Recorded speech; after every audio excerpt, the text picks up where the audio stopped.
All right, let's play. Oops, I shifted my camera a little bit. There we go. Now remember, take a couple of tries, break it into pieces, do it in little chunks, okay? 1, 2, ready, breathe.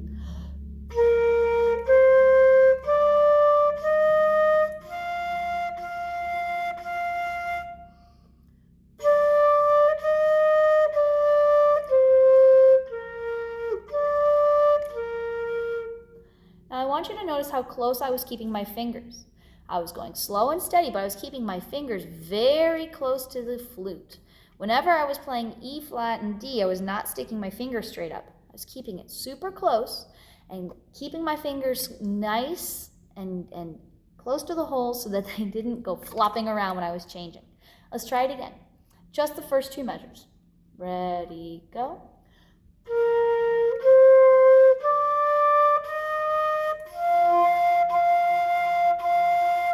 So once you get those first 2 measures learned, play them over and over and over again until they're super comfortable. Okay? Now you might crack or split the F.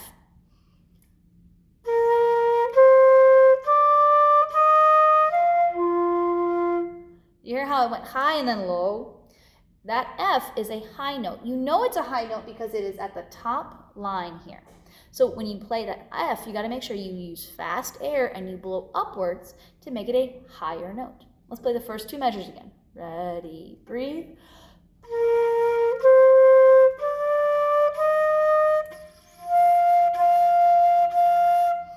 Now the second measure, or the third measure here. D, E flat, D, C.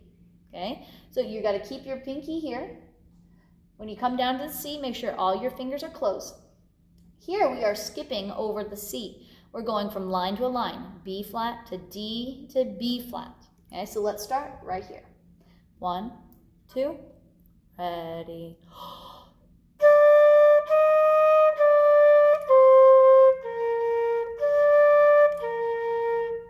All right, now let's put the whole thing together. 1, 2, ready.